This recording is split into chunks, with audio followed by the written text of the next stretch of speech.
Today is that right? That's right. All right, Happy New Week. Today is Monday. It's the 18th of May, 2015. I'm Wayne Alley. And I'm Kim Best. Thank you for joining us this morning. Oh boy, what a weekend. Monday. Woo! It was. I mean, we had a big weekend here in Goldsboro. We certainly did. We certainly did.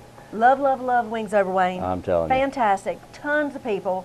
Got to talk to pilots of these different fighter jets, Yeah. and oh my goodness, Yeah. what a great event. I don't know if I mentioned this last week or not, but you can actually go up and talk to the pilots of a lot of these planes that are out there in static display. That's right. The F-16, the F-15Es that fly out of Seymour Johnson, the A-10 Warthogs, some of the vintage planes. The pilots are there with most of these planes. You can talk to them.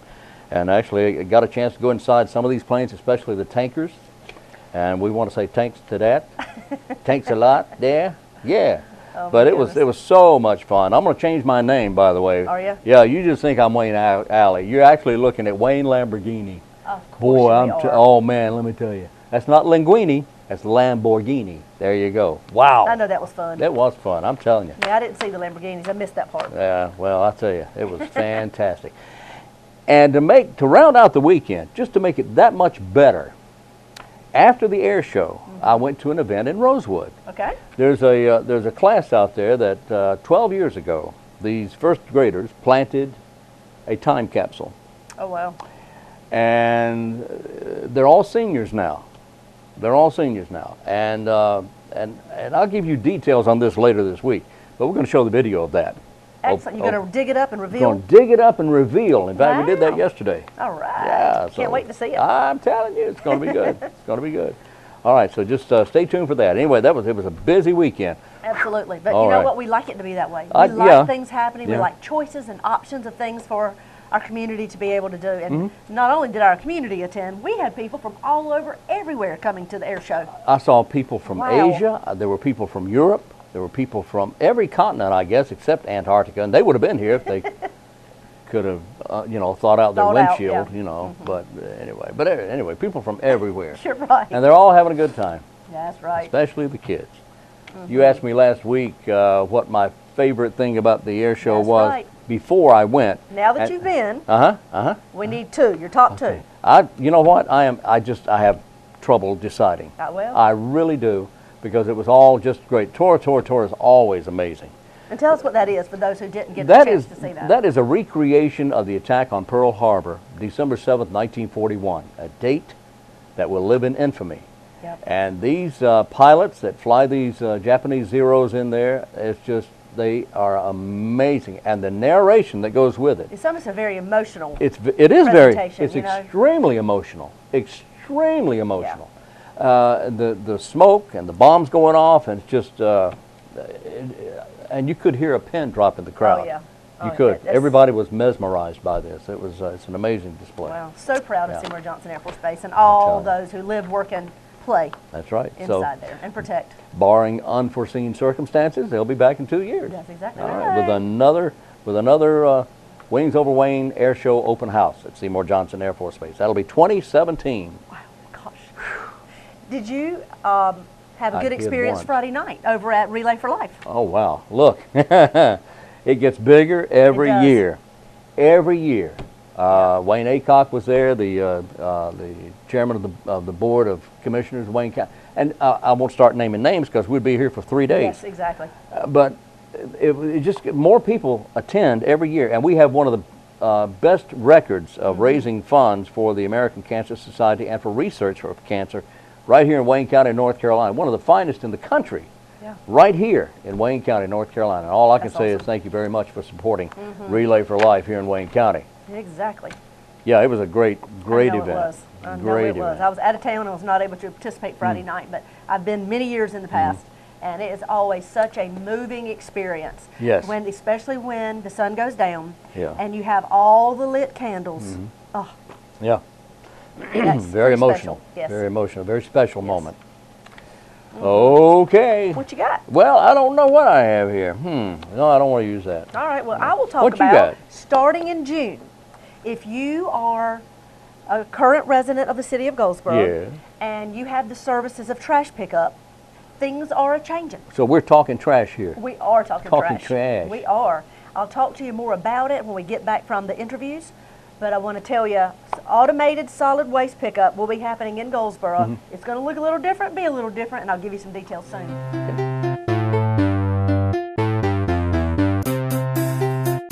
Today we're talking with Jeremy Hill. Jeremy is manager of our EMS manager for Wayne County, and I thank you for being with us, sir. Thank you for having me, Wayne. How are you doing? Doing very well. Hope you are. Man, what a job you have. Well, I'm very blessed to have the staff and the job that I have, and take the responsibility very serious. Well, that indeed you do, and we want to let people know that the week of the 17th of May, May 17th through May 23rd is EMS week, and we're doing a heavy promotion with EMS, trying to get the public aware of what emergency medical services in Wayne County truly is able to do, and I appreciate your commitment to help us get the message out there. Yes, indeed. We've got a video coming out that's going to explain everything you do and highlight your staff, and we're going to talk a lot about EMS because I'm excited to see that video, and definitely excited to highlight the staff. We got some great folks. You have a tough job. Well, I appreciate that. And I tell you what, after talking with your personnel and the people associated with EMS, the technicians and the EMTs and the paramedics, you truly have a fine staff, and they work very hard, and they're dedicated. They are. I mean, really passionate about what they do. They wake up every day and put that uniform on with pride, and come to work with the right attitude, the right mental status to come and help people in their time of need. And we truly see people at their darkest hour. They're faced with an emergency. They need someone to bring calm to their chaos, and to be able to bring a calm and comforting hand, and our staff's there to do that and help them through their emergency and take them to the appropriate hospital here at the Wayne Memorial Hospital that we work so closely with. And I truly feel blessed that we have a great EMS service. We offer paramedic level care at the highest level and capability that's available pre-hospital, and work under Dr. Terry Grant's leadership as our medical director. So we're very, very fortunate.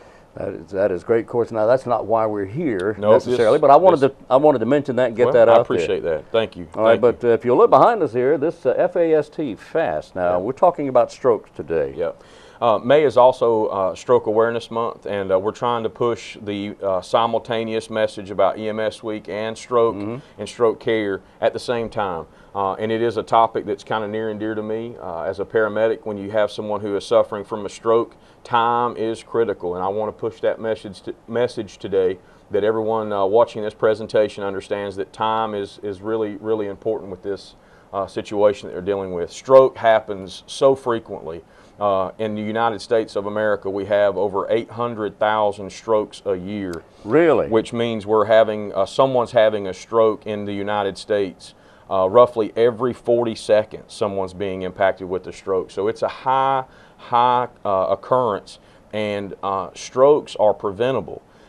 Stroke is an emergency that you have to take your health very serious, and understand your blood pressure, your cholesterol, your weight, and some of the lifestyle choices you make can lead you to be at a higher occurrence for a stroke. So that's really what the message we want to push out there. Currently, it's the 5th leading cause of death in America. Strokes are? Stroke. My goodness. Stroke is the current 5th I didn't realize leader. that. Yes, that's correct. It's one of the top 5. Wow. Causes of death and disability in the United States. It costs a substantial amount of money financially, and then when an individual has a stroke, he or she's ability to perform their typical daily duties and home obligations, whether it be helping their children get prepared for school, or whether it be helping a grandchild get prepared for school. All of those are limited, and the cost is astronomical once the individual has a stroke. And then they often have additional complications from the stroke that makes their lifestyle and their habits and their overall well-being decrease. And strokes are very detrimental to the person. They often lead to death and severe disability, and that's kind of why we want to push the message. If you can identify it early and maybe take some initiative for your own health and well-being, have your blood pressure checked frequently, stay in good touch and contact with the physician, make sure your weight's manageable and maintainable, which is easier said than done. Make sure you're. Yes, it is. Yeah, it's easier said than done. Yes, it is. I'm an example of that. But you know, cigarette smoking is a choice, and individuals that smoke are at a higher risk of having a stroke. And that's not just an opinion, that is a fact. That is not Jeremy's opinion. That is an American Heart Association validated fact. Yeah, that's a choice that the individual makes. That's correct. And it's a choice. I'm going to stress that. It is. It's a choice, it's a choice. but the fact is that it does increase the risk. That's right. And there are things that we can't do anything about that make us more likely to have a stroke. Yeah. Example, as we get older and our bodies, over the years of utilization and use, we essentially start deteriorating over time. And I'm an example of that. So there are things that we can't modify, and those are called unmodifiable risks. What we're here today to talk about is some of those modifiable risks. Okay. So obviously the first thing that you can do is every day try to get as much physical activity as you can, and get at least an hour, which is 60 minutes a day of physical activity, walking, taking the stairs instead of taking the elevator. You know, taking a walk for a block versus driving your car for a block. Little things that we can do. Park further away from the entrance of a shopping center or store and walk further. Yeah, and I do that. And I want to make a point here that you don't have to get out and walk at your top speed, your top rate, just walking. Any physical activity. Any physical activity. I always enjoy going to the mall there on at Berkeley Boulevard, to the Berkeley Mall, and seeing the mall walkers. Yes. You know, they're out doing their physical activity and physical daily activities. Yes. Join a gym if you have the availability, or just simply get out and walk and be more active daily. You know, and that's going to help you tremendously. I want to mention that on a personal note here, and I hope I'm not letting anybody. Well, I don't. It's about me, okay? Okay. Some years ago, I'll be 67 in October, and some years ago, and in fact, just a few years ago, at the doctor's office, I went in for a full, complete physical, full checkup, and I could see them running after they checked me out there. They were running around like crazy, and then they brought this machine in and hooked me up to it and everything. And I said, "Now, what's going on? What's the problem here?" They said, "Your blood pressure is through the roof," Right. which I couldn't believe. I had never, ever had a problem with blood pressure, and that in itself, by itself, could lead to a serious problems. That's one of the highest things that you can modify. And a lot of times people don't have any signs or symptoms with that. Had no idea. That's right, and I'm glad you brought that up, because you're a pretty educated fella. You seem to be able to be pretty sharp and pretty quick with it. So no, I'm Wayne. Who are you talking about? Right, but you would be able to observe a sudden headache or a sudden change. Yes. And a lot of times what happens is our blood pressure slowly rises, and with the slow rise in pressure, you become more acclimated to it and you don't notice the difference. So you may notice some small things such as feeling tired or not feeling well rested, and those could all be the blood pressure issues. So as a male, we are at higher occurrences for stroke. That's one of our predispositions. But we can modify our blood pressure. We can take blood pressure medications to help suppress the medicine. Right. And essentially you have to think of, and I teach a lot of paramedic classes, and I use this analogy. If you've ever seen a water hose out in a hot summer day under pressure, over time that water hose under pressure starts to build a weakened area and will essentially balloon up and may burst and rupture. I've seen that. And the same thing can happen in your brain with blood pressure spikes or rises. Essentially, with high blood pressure, your veins and arteries in your body don't have the ability to relax. And as the pressure builds, essentially it weakens the lining, and then they may have a bleed. And a bleed in the brain is significant. About 15% of strokes are related back to having a bleed in what's called a hemorrhagic stroke. Very serious complications. People often call them aneurysms. But it's a stroke that's related to hypertension and blood pressure issues. So there are two types of stroke. There are the type that we just spoke about, which is called a hemorrhagic, which is where the vessels weaken and bleed. And then you have a ischemic stroke, which is essentially from a clot. That clot can form in your heart, your lungs, your legs, several different places, and break free and travel up to your brain and obstruct blood flow through your brain. Right, so I don't want to get too technical, but I just want people to understand that there's two types of strokes. Yeah, I don't want you to get technical because I had no idea what you're talking about. But the hemorrhagic stroke, yes, sir. And the difference between that and aneurysm is often called an aneurysm, but it's actually a hemorrhagic stroke. That's correct. Is that sometimes, often, most of the time, or absolutely going to lead to death? Well, it depends on the significance. I won't say always. I would say that it leads to a higher end result of death and disability. But obviously, it depends on a couple things: how quickly that person can get help, and the care that he or she receives after the stroke. Those are two important things. And an example of that is the FAST that we see on the screen. Is that you need to quickly. It's an acronym to help you with FAST, but FAST. Right, moving fast. Right. And the F stands for the facial droop. The A stands for the arm drift and arm problems and numbness and difficulty in moving your extremities.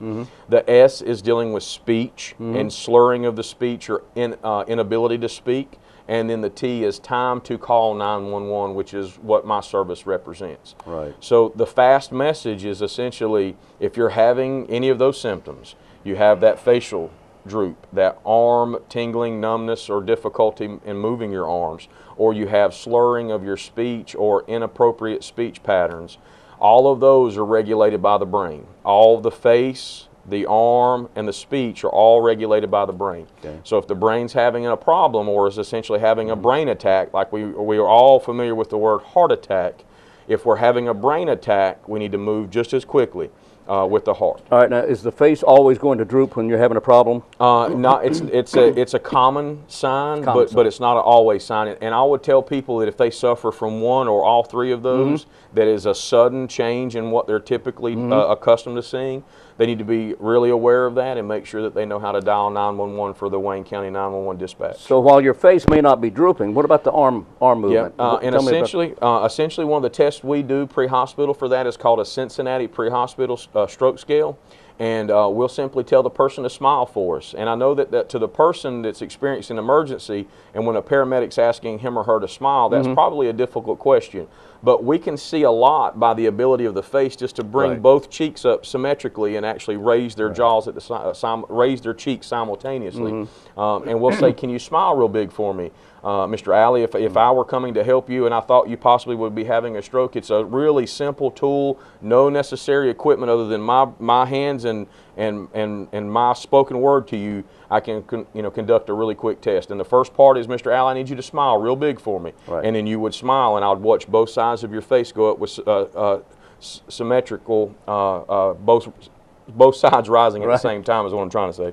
And then I'd ask you to hold both arms out straight in front of you. And close your eyes. And I'll simply hold my hand underneath your arms, and I will count to 5 as I'm doing this test.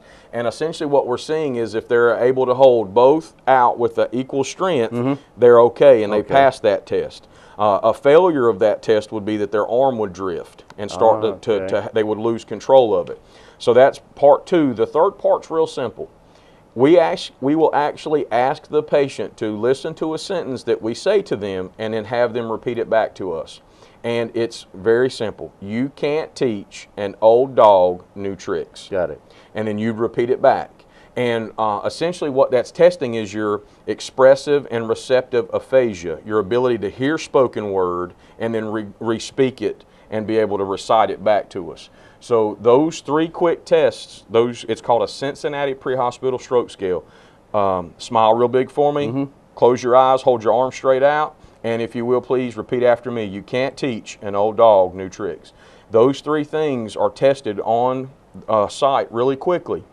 Then we're going to load the patient after they've taken that test, load the patient into the ambulance and conduct some more tests, which are very detailed and will give us some good information as to where in the brain the stroke may be happening. And we want to stress again that you don't have to have all 3. If you have 1, 2, or even 3 of those symptoms. That's correct. 3, 2, or 1 of those symptoms. That's correct. And in any order. Call 911. Call 911. And I'll tell people that if you're having the worst headache of your life, the worst thing that you could do is to discredit it and go lay down. It's kind of like males who typically have chest pain. They think it's just indigestion and they'll go lay down. And that time that they take laying down and resting is not actually helping them, it's hurting them, because just like in the heart, time is muscle with the heart, time is brain matter, and we have brain cells that once they're destroyed, they're not replaceable. No. So we need every cell we have, especially if you're like me and you, Wayne. We need every brain cell we have. I need every one. I've tried to find more, but they're just not out there. That's right. But Jeremy, gee whiz, man, that's a lot of information. It is, and I appreciate the opportunity to get it out there. And again, if we could just kind of summarize it, the first thing that I'd like for people to realize is that stroke isn't an accident. It's an actual brain attack, and it's something you can do about it. Particularly if your family has any types of stroke history in their, if your father or your mother or anyone in your immediate family has had a stroke, that also places you at a higher risk. So be proactive. Go to your doctor, have your blood pressure checked, manage your weight to the best of your ability. Get physical as far as getting out and getting some physical activity. Maintain a good, healthy diet and lifestyle. Don't smoke if you can quit. And then obviously maintain a good blood pressure. Those are some key things. I want to touch on one more thing. Yes, you sir. mentioned do not lie down. Well, lying down and going to bed, and I'm glad you brought that up. I want to make sure we're all on the same page. If you have an emergency, our body's natural, and a lot of times we find patients sitting down or lying down. It's just a natural response. If you feel bad, you want to go lay down because laying down kind of stabilizes things and kind of balances out blood pressure and stuff. But laying down and going to sleep and telling someone to check on me in an hour or two, that's the bad thing that I don't want individuals to do. If you are truly suffering from one of these signs and symptoms, you need to be proactive versus going and taking a nap to see if you feel better an hour later, because really the longer that you're letting the brain attack or the heart attack continue, the more damage is being done. Okay. So I don't have an issue, or we encourage people to sit down, lay down, and rest and relax as the 911 ambulance is coming. But we don't want them to take a nap before they call, if that makes sense, Mr. I understand, Alley. yes. Call first.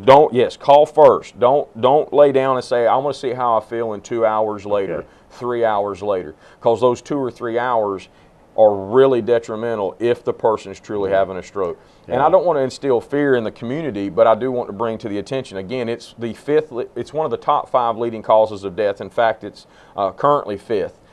So it has a lot of occurrences in the United States, and we are in a heavier area of stroke in eastern North Carolina. That's interesting. It is, and you know, some of the courses I attend, they joke about some of our lifestyles and some of the foods that we eat on a regular basis with the high diet of high sodium and cholesterol and things of that nature. So I think as a community, we have to be aware that stroke is a high incidence within Wayne County, and we have to be proactive to get that message out. All right, FAST. FAST. Face, arm, speech, and time. To call 911. Time to call 911. Yes, That's sir. the critical one right there. They're Yes, all sir. important, but Yes, sir. you've got to call 911. Jeremy, thank you. Thank you, Wayne. All right, Jeremy Hill is EMS manager for the County of Wayne here. Thank you very much, sir. Thank you, Wayne.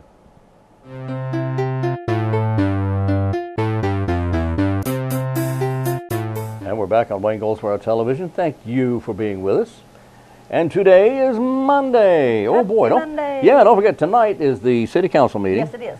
Tonight at 5 o'clock is our work session in City Council chambers, and then at 6, following right afterwards, will be our regularly televised meeting. And it's open to the public. Invite you to come tonight, hear what's happening. And of course, we have the public comment section where anyone can get up and speak for 3 minutes about anything that's on their mind relating to city government. There you go. And we have something very similar. The Wayne County Board of Commissioners meeting is tomorrow morning beginning at 8 o'clock with a briefing. And then the official meeting begins itself. Regular meeting begins at 9 o'clock. And at 10 o'clock we open it up to comments by I started to say viewers, but comments by people in attendance. Attendees, yeah. Yeah, attendees. Yes. That's right. All right. Anyway, that's tomorrow morning. Okie doke. So we were talking a little bit about the fact that if you have the services like our water for the city, solid waste pickup, which is sanitation, things are changing a little bit. Oh, really? They are. We are being progressive and moving into the next century. Oh, boy. We are having automated solid waste trucks that will be picking up the trash starting June 1st. Now, it will not affect everybody in the city limits, but it will most. June 1st. That's right. That's next month. Yes, it is. right around the corner, actually. Yeah, it's 2 weeks. All this information is on the city website, of course, under Public Works and Sanitation. But what they're doing is they are moving out the old trucks, and they're moving in new trucks that has a one arm, and it has like a claw on the end of it. And so there's only one person that will be driving the truck. No people will be on the back of the trucks anymore, stopping, getting out, getting your trash, dumping it, and putting the trash cans back. Oh, wow. Okay. Now it's Well, going to that's be neat. one truck with a driver, and it's automated, so your trash cans, of course, need to be at the end of your street, with nothing within, I think they said 3 feet on either side of the trash cans. The claw will go pick it up, dump it, put it back down, and move on to the next house. Wow. Yep. So does this big claw know the difference between your garbage can and your car? I think it does because of the driver. Oh, okay. However, There you you go. do not want to park your car in front of the trash No, you cans. don't. That will not work. That won't work. All right. Now, I know you've talked to Jose about this. Yes. Will there be any employees displaced because of this? Absolutely not. Really? Absolutely not.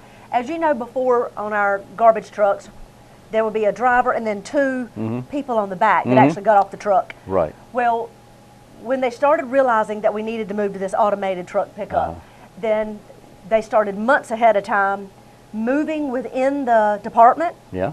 all the extra people that will no longer be doing trash pickup, they'll be doing something else. So everybody got a new assignment, but nobody lost their job. Oh. And this is wow. just really trying to be more efficient Yeah. and progressive in our community. Well, how about that? Jose Martinez, of course, the director of Public Works, was very much interested in doing this when he came a few years ago, and it's finally come down the pipe and is actually happening. And I think we're going to see a lot of efficiency happen, even more so moving forward. How about that? Well, that's Yeah. fantastic. And Jose's been on once or so and talked Yeah. about this change, and before June 1st, he'll be back again to give us some more details. Good. Oh, that's great. And people will be getting information in their water bill. Yeah. So when you get your water bill, open it up, and there will be information about, there's actually a brochure in there talking about the automated solid waste pickup, the do's, the don'ts, that type thing. Okay. You still have to pay your water bill, though, right? Yeah. Still have to pay your water bill. Yeah. Yeah, that's not Just gonna checking. change. I'm just okay. So anyway, but read what comes along with it. Exactly. There you go. Well, that is Exactly. fantastic. Yeah. That's a great program. Yep. And before, you know how they always had spring cleaning? Yeah. Which was a time where they, the sanitation department would come around and pick up anything that you've cleaned, whether it's a chair or Oh, yeah. whatever, that Oh, you want yeah. to sit outside. Yeah. Now it's no longer just springtime. Oh, That is not just a one-time-a-year thing. really? Now it's year-round. All you have to do is call Public Works, Sanitation Department, and get it scheduled. Say, next Wednesday, I need to get rid of a chair, whatever, and they'll come and pick it up for free. Refrigerator, Anything. dirty cousin, I'm not sure about that. old car. Okay. No, I'm not sure about that one either. Oh, okay. All right. The same things are still acceptable as they were in the original spring cleaning, but now it's just year-round. Okay. Just call them and schedule a time, and they'll come pick it up. Won't Boy, cost you a that dime. is great. Jose's doing a good job. He's doing a really good job. Wow. Yes, he is. All right. Very good. All right. On, let's see, today, okay, right. Today's the 18th. Yes, it is. Where has the month gone? I don't know. Okay, the 18th, the 18th, the 18th. Oh, here we go. Parkstown presentation is coming up day after tomorrow. This is Wednesday. Marshall Jackson will be at the Senior Center presenting a program on Parkstown, North Carolina. This area is just east of town, has a rich history that dates back over a century in Parkstown. Okay. Jackson grew up in the community, has spent years researching its history and the people that call it home. The program is free and open to the public. You Wow. can go. Anybody can go. For more information, you can call Paula Edwards at 705-1928, 705-1928. Excellent. Is that it? That is it for today, Wayne. We're out of here. Okay, we're out of here. We'll be back in here tomorrow, which happens to be Tuesday. And there's only one Tuesday this week, so you don't want to miss this one, okay? Anyway, don't miss Tuesday or the program. We'll be here, you'll be there. And until tomorrow on Wayne Goldsboro Television, I'm Wayne Alley. And I'm Kim Best, and this is what's happening in your community.